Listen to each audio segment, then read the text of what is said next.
pagi teman-teman. Baiklah, hari ini kita akan kembali lagi belajar kimia, yaitu dengan materi yang bisa kalian lihat bersama-sama di papan tulis, yaitu ikatan-ikatan kimia dalam molekul senyawa. Nah, tujuan pembelajaran kita pada saat ini yaitu mendeskripsikan hubungan antara keelektronegatifan unsur-unsur dengan jenis ikatan yang terjadi dalam suatu senyawa. Oke, hari ini kita akan fokus pada tujuan pembelajaran kita, yaitu mendeskripsikan hubungan atau memaparkan keterkaitan antara keelektronegatifan unsur-unsur dengan jenis ikatan yang terjadi dalam suatu senyawa. Nah, sebelum kita lanjut ke tujuan pembelajaran kita, saya ingin bertanya, apakah di sini ada yang tahu apa itu ikatan kimia? Oke, ikatan kimia adalah interaksi gaya tarik-menarik antara dua atom atau lebih atau molekul yang menyebabkan suatu senyawa diatomik atau poliatomik menjadi stabil. Oke, selanjutnya kita akan membahas tujuan pembelajaran kita pada pagi hari ini.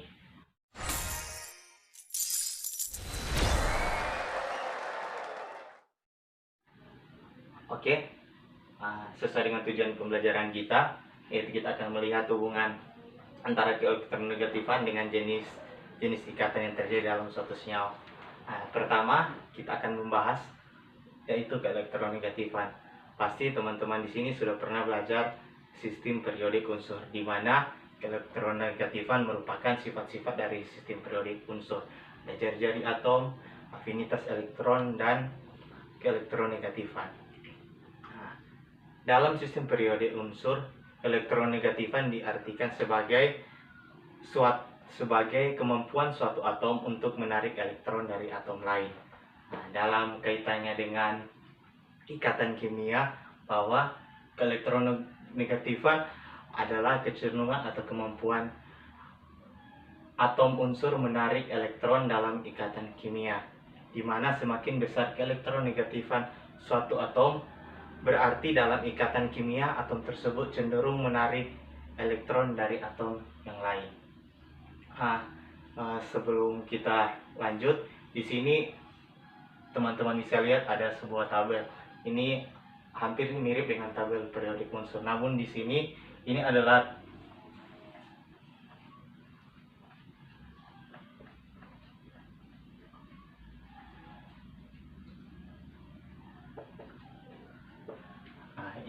tabel skala Pauling atau tabel keelektronegatifan.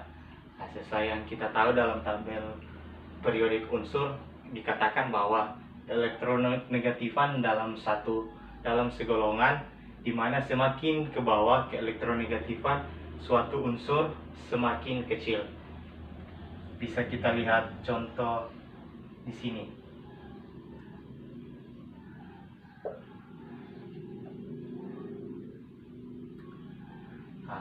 Contohnya yaitu adalah hidrogen dan fransium. Hidrogen memiliki keelektronegatifan 2,1, sedangkan fransium memiliki keelektronegatifan 0,7. Kemudian keelektronegatifan pun dikatakan bahwa dalam satu periode semakin ke kanan, nilai keelektronegatifan itu semakin besar.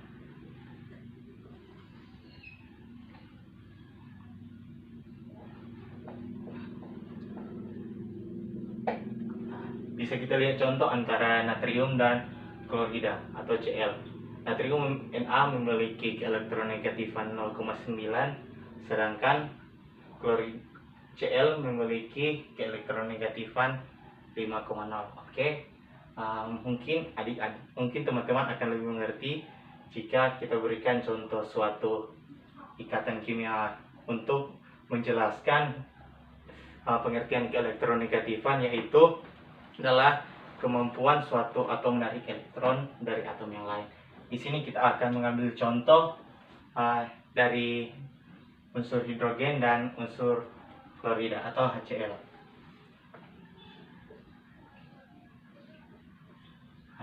Oke, yang pertama, hidrogen memiliki elektron valensi 1,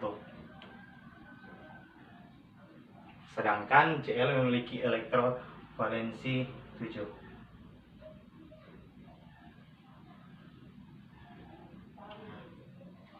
Oke, kalau kita bisa lihat dari gambar struktur Lewis ini bisa dilihat bahwa Cl memiliki 7 elektron dan masih memiliki 3 pasang elektron bebas, sedangkan H sudah berikatan dengan 1 elektron dari atom klorida.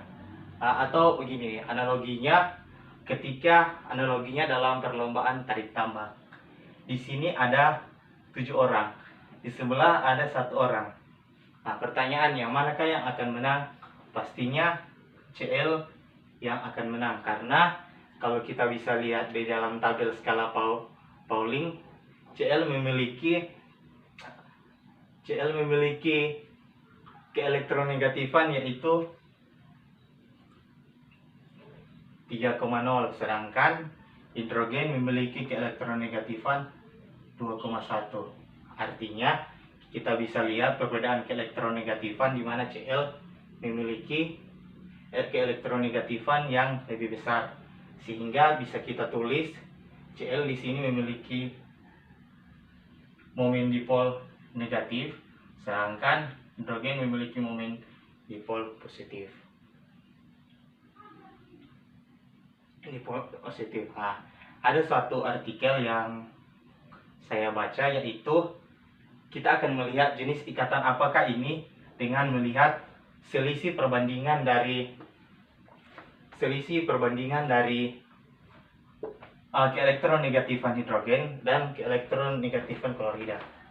2,1, selisih 2,1 dan 3,0, yaitu adalah 0,9. Nah, dari hasil artikel itu dikatakan bahwa senyawa yang memiliki beda selisih atau keelektronegatifan di atas dari 0,5 sampai dengan 2,0 itu dikatakan sebagai ikatan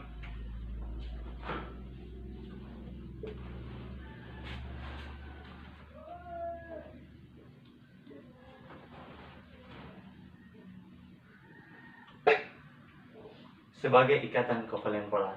Nah, untuk lebih jelas lagi, perhatikan gambar tabel skala Pauling berikut ini untuk lebih jelas. Nah, dan selanjutnya kita akan melihat hubungan keelektronegatifan dengan jenis ikatan, di mana kita akan melihat keterkaitan antara keelektronegatifan dengan jenis-jenis ikatan kimia dalam suatu senyawa. Apakah keelektronegatifan bisa menentukan jenis-jenis ikatan apa saja yang terjadi dalam suatu senyawa?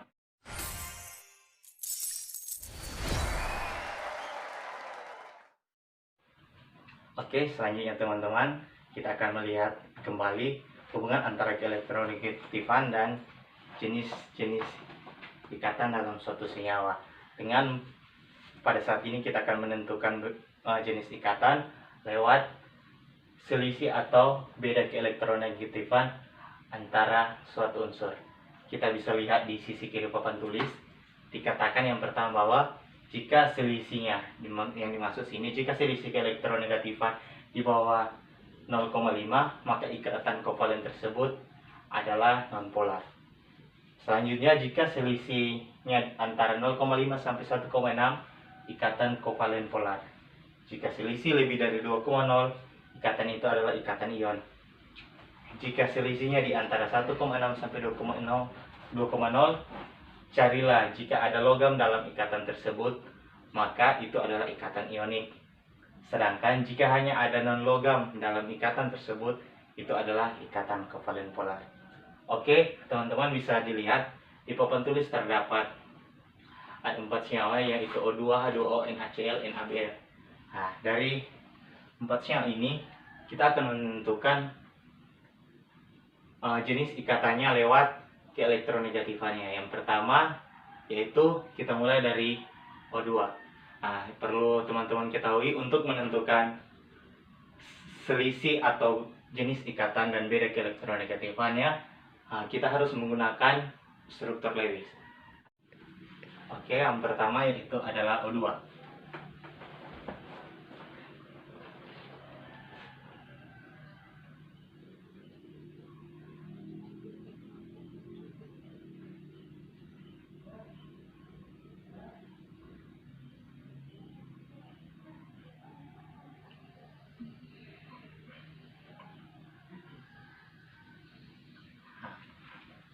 Oke, kita bisa lihat di sini dari O2 ternyata semuanya memiliki 4 pasang elektron bebas, sedangkan memiliki setiap pasang elektron yang berikatan. Nah, untuk melihat jenis ikatannya kita gunakan nilai keelektronegatifan. Yang pertama nilai keelektronegatifan dari O, yaitu adalah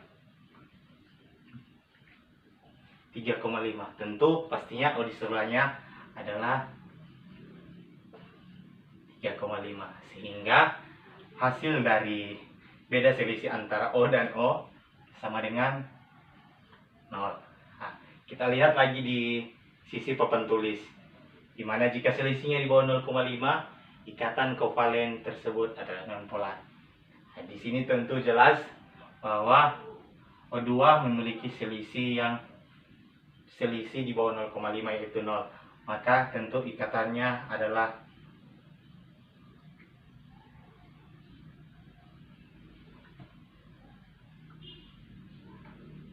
valen nonpolar. Nah, selanjutnya kita lanjut dengan yang berikut, yaitu H2O. Jenis ikatan apakah yang ada pada H2O ini? Mari kita lihat bersama-sama lewat struktur logisnya.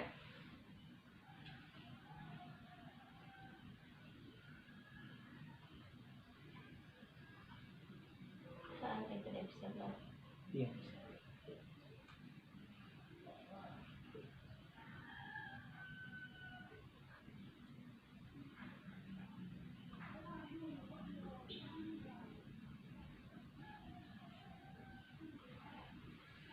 Nah, bila kita lihat dalam struktur dari H2O terdapat 2 pasang elektron bebas. Nah, sekarang akan kita tentukan jenis ikatan apakah H2O ini. Tentunya kita lihat dari nilai keelektronegatifan. Yang pertama yaitu unsur H. Unsur H memiliki nilai keelektronegatifan yaitu 2,1.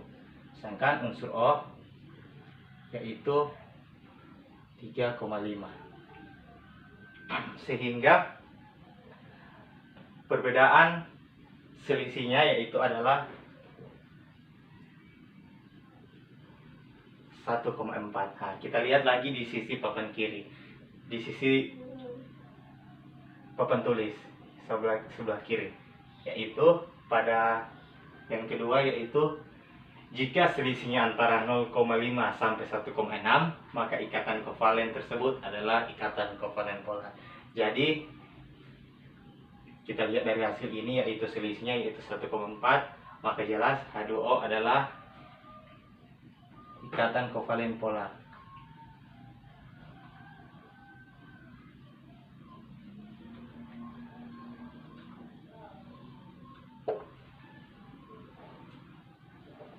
Nah, selanjutnya kita lanjut ke yang ketiga, yaitu natrium klorida atau NaCl.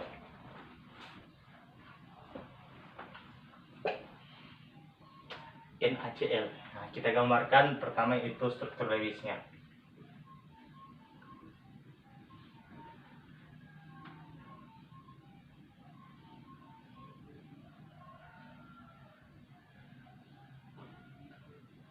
Oke, saat kita lihat terdapat 3 pasang elektron bebas. Nah, sekali lagi kita akan menentukan jenis ikatannya yaitu lewat nilai keelektronegatifan. Yang pertama, nilai keelektronegatifan dari Na adalah 0,9, sedangkan Cl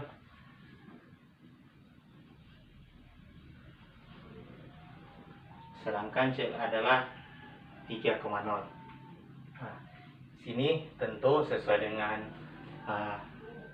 keelektronegatifan, di mana semakin ke kanan nilai keelektronegatifannya semakin besar. Nah, kita lihat selisihnya antara 0,9 dan 3,0, yaitu adalah 2,1. Nah, kita lihat pada yang ketiga, jika selisih lebih dari 2,0, maka ikatan itu adalah ikatan ionik. Nah, tentu ini bisa dikatakan ikatan ionik karena di sini pun terjadi di mana serah terima elektron.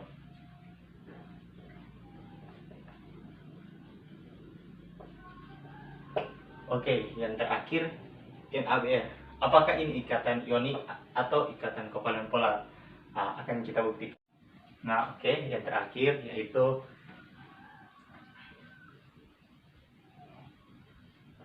NaBr. Apakah ini ikatan ionik atau ikatan kovalen polar?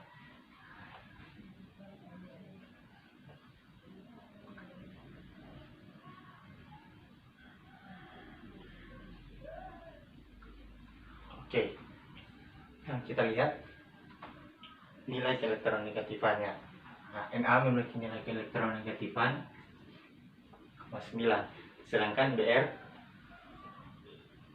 2,8, sehingga selisih antara 0,9 dan 2,8 yaitu 1,9. Nah, pada yang keempat ini, jika selisihnya antara 1,6 sampai 2,0, kita carilah logamnya. Jika terdapat logam dalam ikatan, berarti ionik. Jika hanya ada non logam, berarti ikatan kovalenan. Dalam NaBr ini terdapat logam dan non logam, yaitu Na dan Br. Na merupakan logam, sedangkan Br merupakan non logam, sehingga ini dikatakan sebagai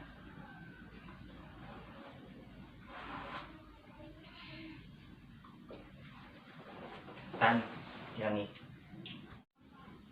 Oke, selanjutnya kita akan memberikan kesimpulan dari hasil pembahasan kita pada saat ini lewat pertanyaan berikut ini.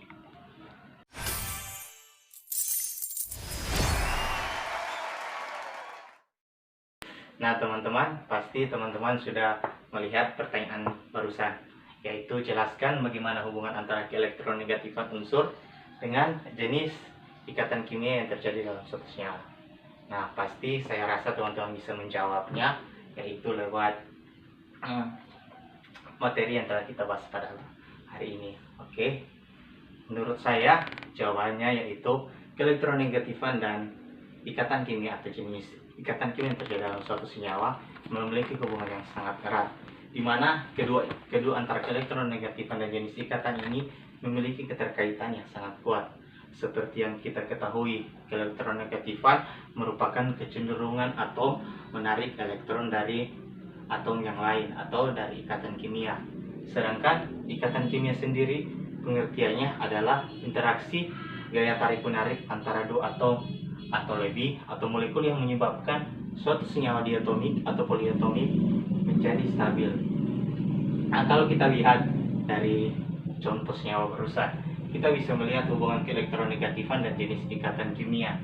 Nah, di mana nilai keelektronegatifan itu sangat menentukan jenis ikatan kimia apakah yang terdapat dalam suatu senyawa itu.